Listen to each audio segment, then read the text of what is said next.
नमस्कार, प्रणाम, हर हर महादेव। हमें प्रियंका देवी कुशवाहा और हमारे यूट्यूब चैनल भोजपुरी गीत में रउआ सभे के स्वागत बड़ुए। रउआ सभे के बीच में बहुत प्यारा सा सुंदर सा एगो बेटी विवाह गीत लेके आ गई बनी। गीत के पूरा जरूर सुनम जा, वीडियो के लाइक शेयर जरूर करब जा। अभी तक ले चैनल के सब्सक्राइब नहीं किया कैले तो चैनल के भी सब्सक्राइब जरूर कर ले जा और कमेंट बॉक्स में लिख के भेजम जा हमार गीत कैसा लागल है आ गीत के कहाँ से सुनतानी जा। तो चली जा रउआ सभे के हम सुनावतनी गीत के। अगर रउआ सभे के फरमाइशी गीत सुनने के होखे तो कमेंट बॉक्स में लिख के भेजी जा। रउआ सभे के फरमाइशी गीत हम जरूर सुनेब। तो चली जा रउआ सभे के बहुत प्यारा सा बहुत मन भावुक बेटी विवाह गीत सुनावतनी। जाही दिन से दिनावा धराई गईले बेटी पियराई गईली हो। जाही दिन से दिनावा धराई गईले बेटी पियराई गईली हो। संभली के चला बेटी आंगनावा तूहू तपराई भैलू हो। संभली के चला बेटी आंगनावा तूहू तपराई भैलू हो। जहिया से दिनावा धराई गईले बेटी पियराई गईली हो। जहिया से दिनावा धराई गईले बेटी पियराई गईली हो।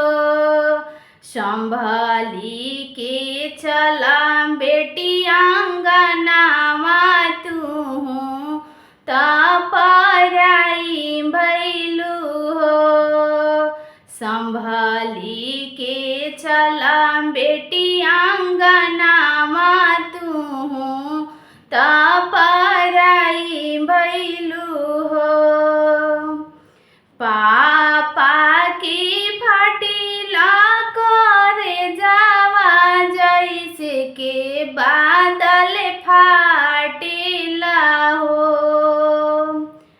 चाचा की फटिला करे जावा जैसे के बादल फाटिला हो। आमा के ढरे नैना लोरावा जैसे के बरी से सावन हो। चाची के ढरे नैना लोरावा जैसे सावन बरी से न हो। एक कोसी गईली दूसरा कोसे अवरुति सरको से हो। एक कोसी गईली दूसरा कोसे अवरुति सरको से हो। बेटी जे रोएली चिहाई की कोई नहीं आपन हो। बेटी जे रोएली चिहाई कोई नहीं आपन हो। लालही घोड़ा चीता काबर ऊपर बैठे दुल्हा न हो।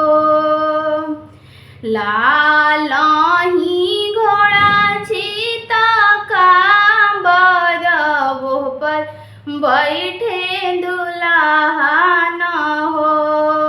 मत रोवा धनिया बेकाबू की तोरा साथ हम बानी हो। मत रोवा धनिया बेकाबू की हम तोहरा साथ बानी हो। जहिया से दिनावा धाराई गईले बेटी पियराई गईली हो। जाही दिन से दिनावा धाराई गईले बेटी पियराई गईली हो। संभली के चला बेटी आंगनवा तुहू तापराई भैलू हो। संभली के चला बेटी आंगनवा तुहू तापराई भैलू हो। भैया के फटेला करे जावा फाटेला जैसे बांध